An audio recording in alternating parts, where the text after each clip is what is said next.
Bom dia, pessoal! Depois da nossa semana de provas, a gente continua com as nossas aulas e hoje a gente vai falar do capítulo 13, que é o capítulo que fala sobre metabolismo energético. Então, a gente começa a falar sobre metabolismo energético nesse capítulo e hoje a gente vai ver os processos de respiração celular e fermentação. Acompanhem aí no livro e marquem as dúvidas. Para a gente começar, a gente precisa falar da molécula de ATP, que é considerada como a moeda energética do nosso organismo. ATP significa adenosina trifosfato e é uma molécula que armazena parte da energia proveniente da quebra da glicose. Então, a gente se alimenta, na nossa alimentação existem moléculas de glicose, essas moléculas elas são quebradas e da quebra das ligações químicas que formam a molécula de glicose é liberada a energia e essa energia é armazenada nas moléculas de ATP. A molécula de ATP ela é formada por grupamentos fosfatos, que estão representados aqui em verde, pela ribose, que está representada aqui em rosa, e pela adenina, que está representada aqui em azul. Então, observa aqui que a ATP significa adenosina trifosfato, porque aqui nós observamos 3 fosfatos que estão ligados à molécula de ATP. Quando o organismo necessita de energia, essa ligação química é quebrada, um fosfato é desprendido dessa molécula e o que era ATP passa a ser ADP, adenosina difosfato, agora com 2 fosfatos apenas. Então, a quebra da ligação química para que esse fosfato fosse liberado acabou ocasionando a liberação de energia e essa energia foi utilizada pelo organismo. Mas o contrário também pode acontecer. Existe a molécula de ADP, existe energia no organismo, essa energia vai ser utilizada para reassociar um fosfato aqui ao ADP, que voltará a ser ATP, ok? Com isso, a gente consegue entender melhor os 2 processos que nós vamos falar hoje, que é o processo de respiração celular e o processo de fermentação, né? O processo de respiração celular, ele tem o objetivo de obter energia através das moléculas de glicose para formar as moléculas de ATP. Então, as moléculas de glicose são quebradas, da quebra dessas ligações químicas, a energia liberada é utilizada para formar as moléculas de ATP. Nos organismos procariotos, isso ocorre no citoplasma e nos organismos eucariotos ocorre no citoplasma e nas mitocôndrias, né? Então, tem etapas no citoplasma e etapas nas mitocôndrias. Aqui a gente tem uma equação geral da respiração celular que mostra pra gente que a glicose, então aqui a molécula de glicose representada, C6H12O6, mais o gás oxigênio, vai produzir gás carbônico, água e energia suficiente para formar 30 moléculas de ATP, ok? Vamos entender então quais são as 3 etapas do processo de respiração celular que ocorre nos organismos eucariotos. A primeira etapa é a glicólise. Essa etapa ocorre no citoplasma e é a quebra inicial da molécula de glicose. É uma etapa anaeróbica. Essa etapa consome 2 moléculas de ATP. Então, 2 íons fosfato são adicionados à glicose. Assim, a molécula de glicose ela fica instável e, com isso, essa molécula de glicose pode ser quebrada. Para que isso ocorra, é necessária a utilização de 2 moléculas de ATP. Uma glicose quebrada, ela forma 2 moléculas de ácido pirúvico. Então, a partir de uma glicose, observa aqui a representação de uma glicose, essa glicose ela é quebrada e ela origina 2 moléculas de ácido pirúvico. Esse processo vai ter um saldo energético de 4 ATPs, mais Quando a gente pega essas 4 ATPs de saldo e diminui as 2 que tinham sido consumidas inicialmente, o saldo final em relação ao rendimento energético da glicólise é de apenas 2 ATP. 4 produzidas, 2 consumidas, então 2 apenas como saldo energético. A quebra dessa molécula de glicose também origina a liberação de hidrogênios. Esses hidrogênios, eles não são perdidos, eles são capturados por essa molécula chamada de NAD. Então, esses hidrogênios se unem ao NAD e formam 2 moléculas de NADH. Percebe? Aqui era apenas NAD, aqui passou a NADH, porque teve a união aqui do hidrogênio, ok? Esses 2 ácidos pirúvicos que nós estamos observando aqui na imagem, que foram formados na etapa da glicólise, eles vão atravessar as membranas da mitocôndria e eles darão prosseguimento ao processo de respiração celular, só que agora dentro da mitocôndria. Então, esta etapa que ocorreu no citoplasma, as 2 próximas etapas ocorrem na mitocôndria. A segunda etapa é chamada de ciclo de Krebs ou ciclo do ácido cítrico. São 8 reações cíclicas que ocorrem na matriz mitocondrial. Então, aquele ácido pirúvico proveniente da glicólise penetrou na mitocôndria e lá dentro da mitocôndria ele reagiu com a coenzima A. Então, aqui a gente tem a representação do ácido pirúvico. Esse ácido pirúvico está reagindo com a coenzima A, que está simbolizada aqui pequenininha, tá?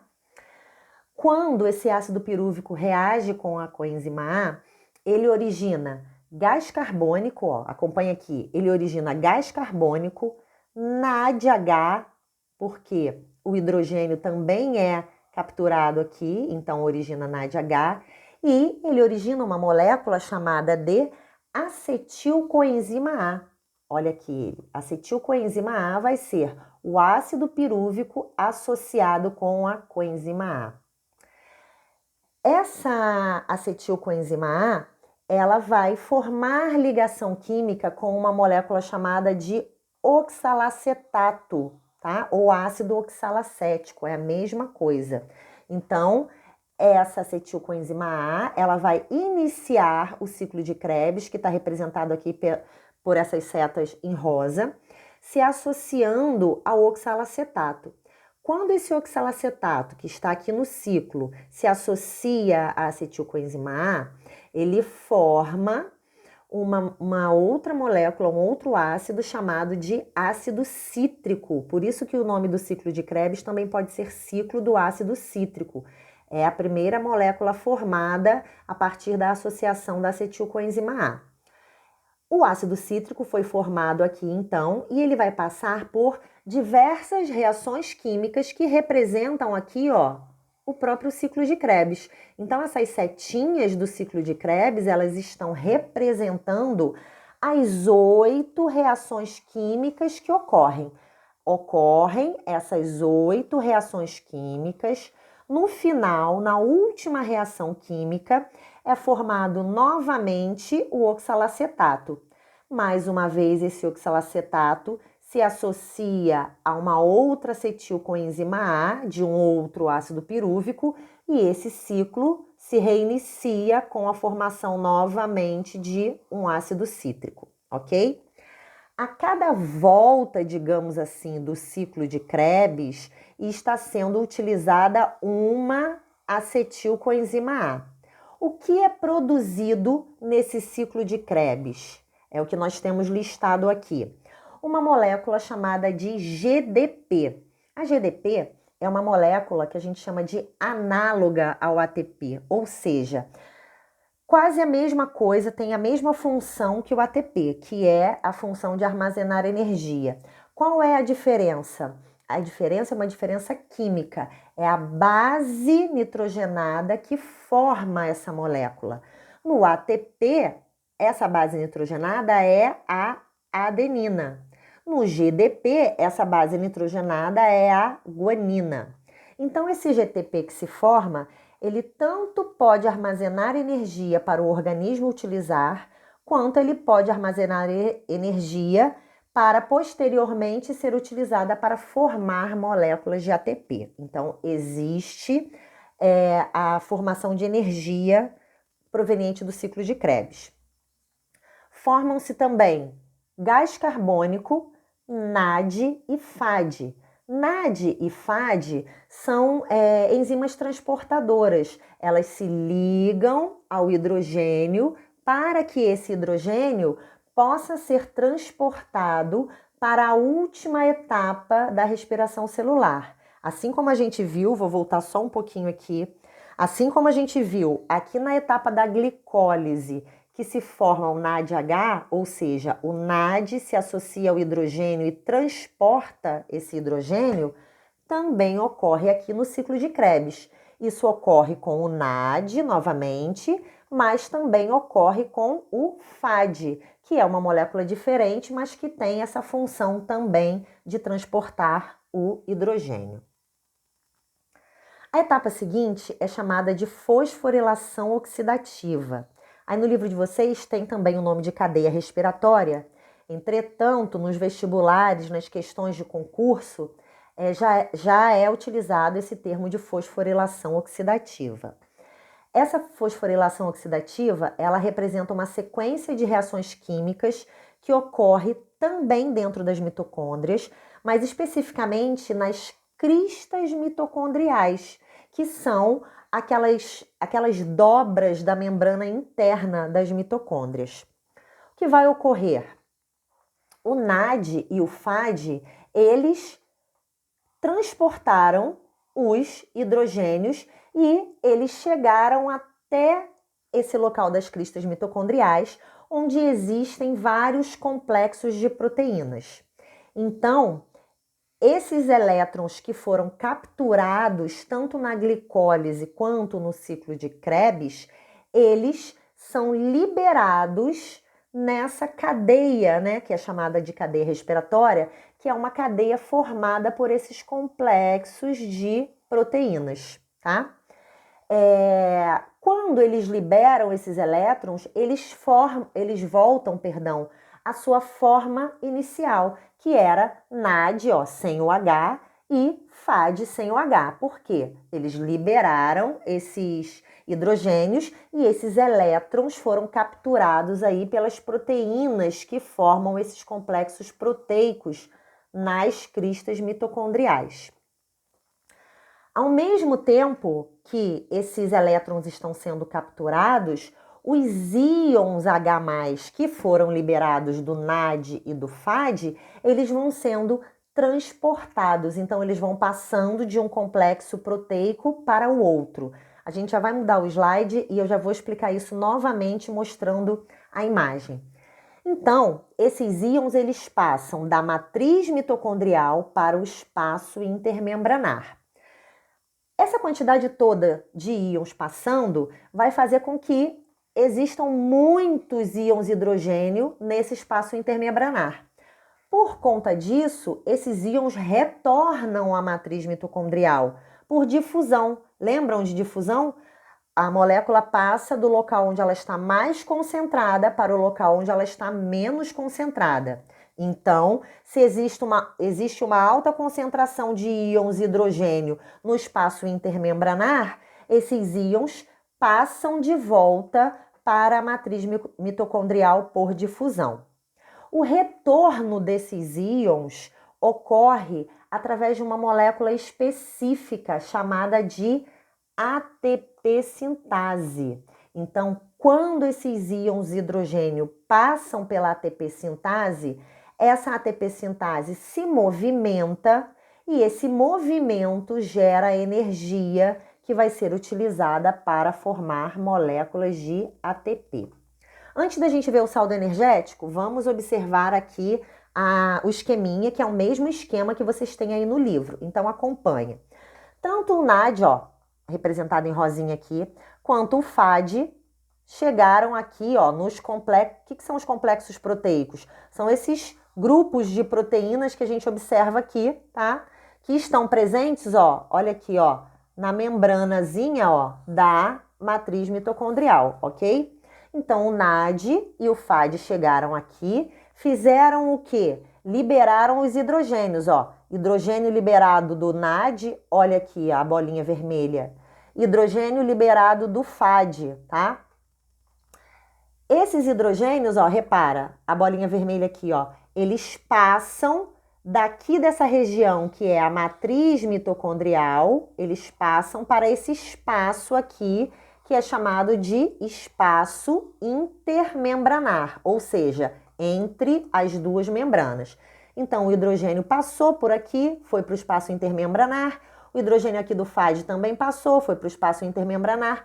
Todos esses hidrogênios, ó, que vão sendo liberados aqui tanto pelo NAD quanto pelo FAD, eles vão utilizando essas proteínas transmembrana para conseguirem atravessar a membrana. E aí eles atravessam e chegam a esse espaço intermembranar.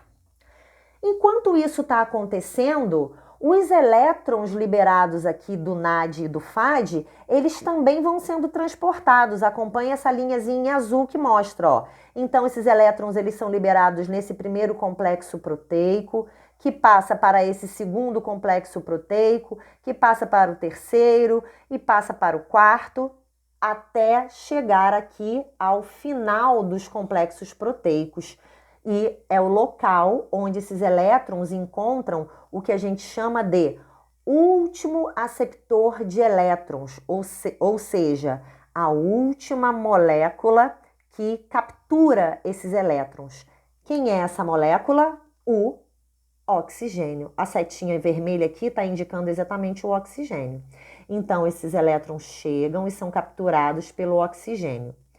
Esse oxigênio se liga a alguns hidrogênios ou a 2 hidrogênios, né? Que estão presentes aqui ainda, que foram liberados pelo NAD e pelo FAD, e com isso forma-se, ó, a molécula de água, que é um subproduto aí do processo da respiração celular. Enquanto isso estava acontecendo com os elétrons passando entre os complexos proteicos e chegando até o oxigênio para formar água, enquanto isso estava acontecendo, os hidrogênios estavam passando através desses mesmos complexos proteicos e alcançando o espaço intermembranar.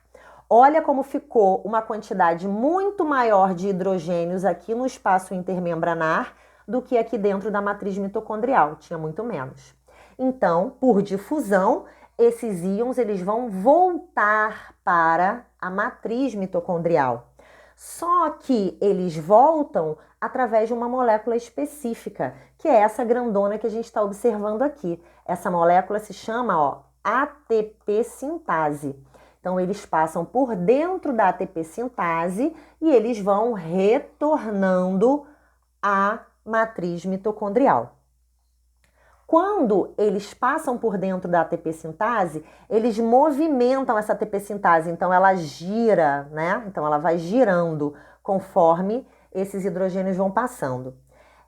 Esse giro que ela dá, essa movimentação que a ATP sintase faz, produz energia para que um fosfato se ligue ao ADP e seja formada a molécula de ATP, ok? Então, é isso que vai acontecer lá na fosforilação oxidativa, que algumas pessoas também chamam de cadeia respiratória. Cadeia porque esses complexos estão aqui, né, organizados um após o outro, tá legal?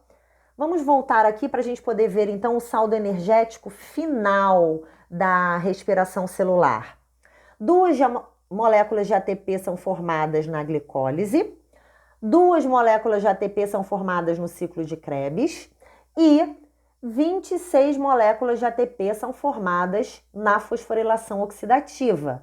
Isso vai gerar, né, o saldo energético de 30 moléculas de ATP, ok? Então, o rendimento do processo de respiração celular a partir de uma molécula de glicose é de 30 ATPs. Já falamos aqui, já vimos esse esqueminha. Precisamos falar de outros processos que também fazem com que seja possível a obtenção de energia, tá? Falamos da respiração celular, que é um processo aeróbico. A gente viu lá na fosforilação oxidativa que o oxigênio é o último aceptor de elétrons. Mas também existe a respiração anaeróbica, né? Então, alguns micro-organismos, eles conseguem quebrar totalmente a molécula de glicose. Por que esse processo é chamado de anaeróbico? Porque o aceptor final não é o não é o oxigênio. Podem ser nitratos, sulfatos ou então carbonatos. Por isso é anaeróbica, não tem a participação do oxigênio. Aqui a gente tem um exemplo, que é a bactéria Pseudomonas denitrificans, que participa do ciclo do nitrogênio, né? Então, a glicose em presença de nitrato, ela é quebrada e ela origina outras moléculas e energia. Essa energia originada da quebra da glicose é utilizada para formar aí as moléculas de ATP no organismo. Outro processo é o processo de fermentação. Repara que o processo de fermentação, ele também é anaeróbico, mas ele é diferente de respiração anaeróbica. Qual é a diferença? Na respiração anaeróbica, a glicose é totalmente quebrada. Na fermentação, ocorre uma quebra parcial da glicose. Então, essa molécula de glicose não é quebrada totalmente como ocorre na respiração anaeróbica. A fermentação tem um rendimento energético de apenas 2 moléculas de ATP. Então, se a gente comparar as 30 da respiração aeróbica, a respiração aeróbica ela é muito mais lucrativa em relação ao saldo energético, ok? Os organismos que conseguem realizar a fermentação, eles podem ser anaeróbios facultativos, ou seja, eles fazem a fermentação quando não há oxigênio, ou eles podem ser anaeróbios restritos, quando eles fazem apenas fermentação, eles não têm condições de fazer nenhum processo aeróbico, ok? Os 2 principais tipos de fermentação são lática e alcoólica. Por que são os principais? Porque tem uma importância na indústria alimentícia, como a gente já vai falar. A fermentação lática é a quebra da glicose que resulta na produção de ácido lático, por isso lática, tá? Quem é que faz esse tipo de fermentação? Principalmente as bactérias, desse tipo Lactobacillus, alguns protozoários, alguns fungos e as células musculares do nosso corpo.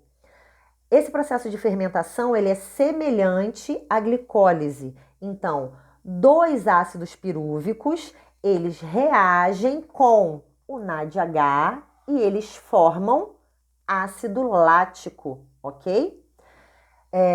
A gente tem aqui alguns exemplos. Então, os lactobacilos no leite, né? Eles acabam talhando aquele leite, formando leite coalho, né? Que é utilizado para a produção de queijos e iogurtes. E o outro exemplo são as nossas células musculares que realizam a fermentação quando a gente realiza um esforço físico muito intenso e ocorre a falta de oxigênio, né? Então, essas células musculares, elas são capazes de realizar a fermentação lática. O que vai ocorrer? Um acúmulo de ácido lático nos músculos, o que causa dor e fadiga, o que a gente popularmente fala que deu cãibra, né? Você faz uma atividade física muito intensa e você pode ter uma cãibra quando isso acontece. Então, essa cãibra é exatamente a dor e a fadiga muscular provenientes do acúmulo do ácido lático. Aproximadamente 24 horas após esse acúmulo de ácido lático e a musculatura retornando, né, a ter a presença do oxigênio, esse ácido lático ele é removido do músculo, né, e ele é transportado até o fígado. lá no fígado, esse ácido lático ele é convertido, ou seja, ele é transformado em glicose, ok? Então aqui a gente tem também uma ilustração que mostra exatamente isso, a quebra da glicose, a formação do ácido pirúvico, o ácido pirúvico reagindo com o NADH e formando ácido lático. Aqui a gente tem uma micrografia dos lactobacilos que são utilizados na produção de queijos e iogurtes. O outro tipo de fermentação é a fermentação alcoólica. Então, a quebra parcial da glicose vai resultar na produção de álcool etílico, né? Nessa fermentação também existe a produção de CO2, né? E o principal micro-organismo que faz isso são as leveduras. Quem são as leveduras? Os fungos unicelulares. A gente está observando eles aqui, ó, nessa micrografia, ok? A principal aplicação, né? Temos duas aí: produção de cervejas e vinhos, né? E a levedura é a Saccharomyces cerevisiae, e também é na utilização de fermento para a fabricação de pães, né? Vocês já devem ter ouvido falar que se utiliza fermento biológico para produzir pães. Esse fermento biológico é exatamente essa levedura que, ao ser adicionada na massa do pão, ela libera CO2. Esse CO2 liberado, ele faz com que essa massa cresça, aumente de tamanho e também fique macia, né? Então, a fermentação alcoólica dessas leveduras vai fazer com que elas liberem esse CO2 na massa do pão e essa massa do pão cresce, tá ok? Talvez vocês já tenham visto a sua mãe ou uma tia ou uma avó preparando massa de pão ou preparando massa de pizza, e comumente elas dizem assim: a gente tem que deixar a massa descansar. Então a massa fica separadinha lá durante um tempo e quando você olha essa massa novamente, ela aumentou de tamanho. Não foi mágica, foi apenas o metabolismo da levedura que está presente lá na massa, que foi adicionada lá na massa como um fermento biológico. Essa levedura realizou fermentação alcoólica e liberou CO2. Esse CO2 ele inflou a massa e fez com que ela crescesse. Tá legal? Galera, é isso por hoje. Se vocês tiverem ficado com dúvida nos esquemas, nas equações que apareceram aí nos slides ou em alguma das etapas, a gente se encontra no nosso horário de aula no Google Class e vocês podem colocar todas as dúvidas, todos os questionamentos que vocês tiverem para a gente poder tirar todas as dúvidas e esse conteúdo ficar bem esclarecido para vocês, tá bom? No mais é isso. Na semana que vem a gente se encontra novamente. Beijo no coração. Tô com saudade de vocês, tá bom? Beijo, fiquem com Deus.